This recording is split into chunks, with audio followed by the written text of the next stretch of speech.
Those who stand on tiptoes do not stand firmly. Those who rush ahead don't get very far. Those who try to outshine others dim their own light loud. Sir, how can we improve when we stop trying to improve? Many people waste their efforts trying to better their lives with questionable results. They gain knowledge and chase external things, while exhausting their bodies and burdening their minds, only to end up in discontent. The Taoist observed that humans tend to act in ways that are counterproductive, and in their attempts to alter the natural way, they only make things worse. All these strivings, rules, ethics, values surely are invented to benefit humanity. But according to the ancient Taoist sages, we should get rid of them all. Why? Because all these man-made ideas only remove us further from the natural flow of life. Trying to alter what nature has intended is like swimming against the stream. It's exhausting and gets us nowhere. This video is about not trying to change the world to gain the world. Behind the ever-changing universe lies a mysterious and undefinable force that the Taoists call Tao, for the lack of a better word. The Tao is all-encompassing, and it's beyond everything that our senses can perceive. Still, we can know and feel the Tao, even though we cannot comprehend it. This symbolizes the tragic attempts by humans to conceptualize things that are beyond their understanding.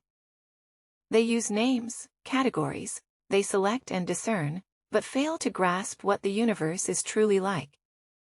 So they create a deception, an artifice that makes life understandable for humans. But by trying to comprehend, they lose the Tao. 5 colors blind the eye, 5 notes deafen the ear, 5 flavors make the palate go. Still wrote Laos in his work, the Tao Te Ching. So by arranging colors, notes and flavors, we might enhance our understanding, but we also limit it, and there's so much more outside of these fixed concepts. The same goes for the human tendency to make rock-solid rules, for everything to get a sense of control. Again, we limit ourselves by doing so, because the world is ever-changing, and what works today may not work tomorrow. Also from a sense of solidarity and justice. People create immense bodies of ethics, moral codes and rituals that form an artificial way of life. Even though the intentions are good, they try to make things work while building their own prisons. Now let's talk about the word trying. I think most of us are familiar with the idea that we should simply act and not try. This idea is closely related to the flow state. In a flow state, one becomes the act, like a dancer who becomes the dance, or the poet who becomes the poem. This is Wu Wei, a concept that can be literally translated as non-doing or doing nothing in the context of the flow state. Wu Wei translates best as effortless action, because we act in a smooth and painless manner in the context of this video. However, translating Wu Wei as non-doing or doing nothing fits best. Literally, doing nothing is often seen as unproductive and as a useless way of being in which there is no progression. But according to the Taoists, nothing is further from the truth. When we keep in mind that the universe is in flux and in a state of entropy, we'll realize that there's always progression in the natural flow of life. So instead of using force and exhausting ourselves, which is the favorite method of today's culture, we could travel through life much more easily by using intelligence, because isn't it? So that so many times problems seem to solve themselves, and that by taking action, we often make things worse. When we waste our time trying to improve things, we distance ourselves from the natural course. We repeatedly act in ways that are, according to the Taoists, unnatural, and waste our bodies and minds doing so. So why do we do this? Well, it has a lot to do with how we attribute value to certain things. For example, when we are averse to poverty, but desire money and fame. And when we are averse to being lonely, but desire to be part of something. So we try to eradicate the former, and increase the latter, while the latter cannot exist without the former. Also, we think that it's necessary to conform and alter nature based on belief systems. We try to better the world while the results of our interventions are kind of questionable. Now, how can we bring these ancient theories into the modern world according to Taoist thinking? In what ways do we modern humans try while our efforts only leave us with peanuts? In the end, let's explore some examples of how we try using the ancient Taoist scriptures, the Tao, the Jing, and the Zhuangzi. The first one is trying to improve the world. Alan Watts, who was a fervent scholar of Taoism, once pointed out that the goody-goodies of society are the biggest troublemakers. Their must-save-the-world attitude often disrupts the natural course, simply because they seek to enforce man-made ideas of what's good and evil. An example is communism, which originally sprouted from a desire to change humanity for the better, based on equality and honest distribution of goods. However, apart from the discussion, if this approach is natural or not, the ways in which the communists spread their ideology were absolutely brutal. In the Zhuangzi, we find a story about a man named Yan Wei, who asked Confucius for permission to travel to the country of Wei. After he heard that it's ruled by an incompetent ruler, Yan Wei wanted to use everything he learned about the governance to improve the country of Wei. Confucius, however, discouraged him to do so. Not only because Wei's highly disagreeable leader probably wouldn't listen, but also because people in general don't like outsiders coming in telling what's better for them from a place of moral supremacy, as Confucius stated. And I quote, "If you do not understand men's minds, but instead appear before a tyrant and force him to listen to sermons on benevolence and righteousness measures and standards. This is simply using other men's bad points to parade your own excellence." We could ask ourselves, in what way is using other people's faults to create a nice role for ourselves genuine virtue?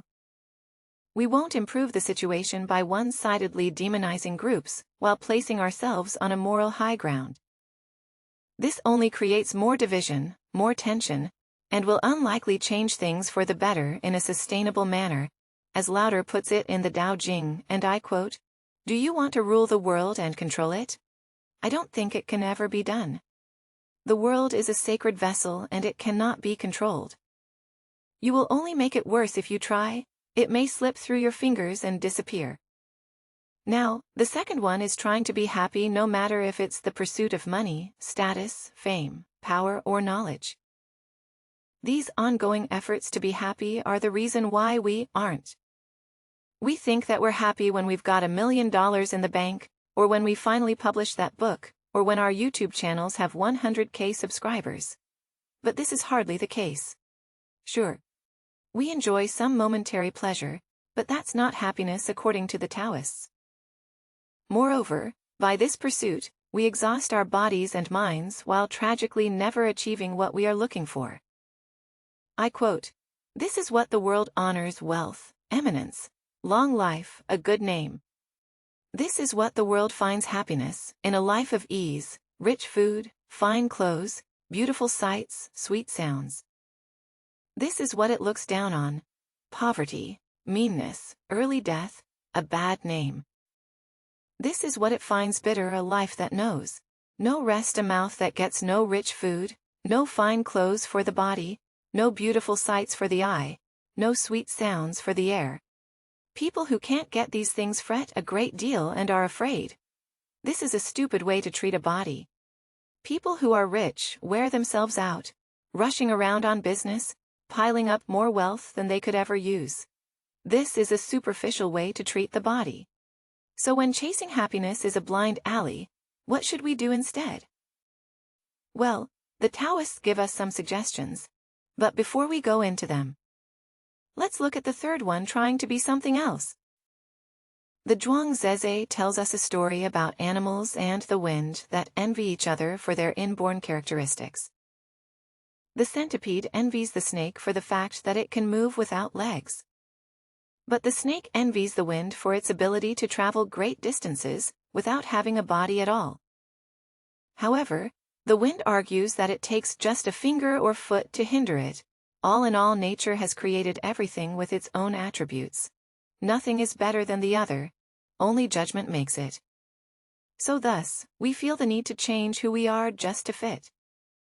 An ideal, white-skinned people try to be tanned, while East Asians try to look more European, brunettes try to be blondes, and blondes try to be brunettes. Also, We try to change ourselves because we want to conform to a man-made standard to fit in simply because we are seen as defects when we don't. So one 6-finger is cut off just to comply with the 5-finger standard. Why can't we just be who we are the way nature intended us to be? That would be so much easier. Everyone and everything has its place in the whole. And by trying to alter this, we bring the world in this balance. I quote, "When people see things as beautiful, ugliness is created. When people see things as good, evil is created. Being and non-being produce each other difficult and easy, complement each other long and short, define each other high and low, oppose each other fore and aft, follow each other." End quote. So how can we put these ideas into practice? The Taoists suggest several things. First of all, the Zhuang points to the benefits of taking the middle path. This means that we shouldn't stretch ourselves beyond our means, but stay centered, conserve our health, and stay close to our own nature. I quote, "Follow the middle, go by what is constant, and you can stay in one piece, keep yourself alive. Look after your parents and live out your years. The Tao is constant, and the one who seeks the Tao unlearns something new every day, according to Lao Tse." So instead of limiting ourselves to a belief system, we let go, keep an open mind, and give the universe room to show itself as it is trying to change. Nature is a futile pursuit, as is trying to blur our vision of nature by man-made construct. Instead of adding to knowledge, we let go of knowledge until we reach a point of inner stillness. Only then we're opening ourselves up to the Tao, or what we from a theistic point of view could call God. In this state of emptiness, we feel content, and contentment is true happiness. The Taoists call this process the fasting of the heart. By unlearning something every day, the Taoist arrives at non-action. It's the art of not trying while nothing will be left undone. Thank you for watching.